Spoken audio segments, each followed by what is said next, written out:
খবৰ আশা কৰো সকলো ভালে আছে welcome to my YouTube channel so guys আজি মই এটা নতুন ভিডিও লৈ আপোনালোকৰ ওচৰলৈ আহিছো আজি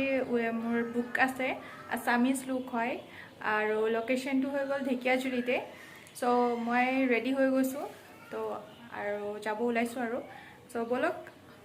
আৰম্ভ কৰিছো ভিডিওটো আৰু যি সকল নতুন হয় প্লিজ সাবস্ক্ৰাইব কৰি দিব তো বলক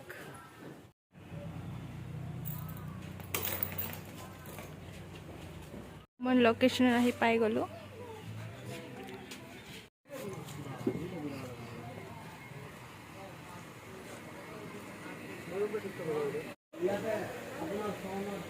সো এয়া আমাৰ হল কইনা পূজা কৰি আছে তো আমি মেকআপটো ষ্টাৰ্ট কৰিম আৰু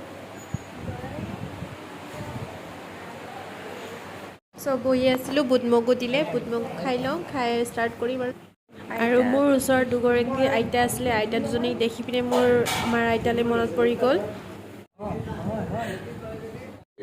আৰু আমাৰ ইয়াতে ভকত ককাক লগ পালোঁ ককাই এতিয়া আশীৰ্বাদ দি আছে দৰা আৰু কইনাক চ' মই এয়াও অলপমান দেখাই দিলোঁ আমাৰ অসমীয়া সংস্কৃতিৰ ধৰি লওক ককাই পূজা চূজা কৰিলে কৰি এতিয়া যোৱাৰ সময়ত মানে আপোনাৰ কিবা এটা নিয়ম কৰি পিনে আৰু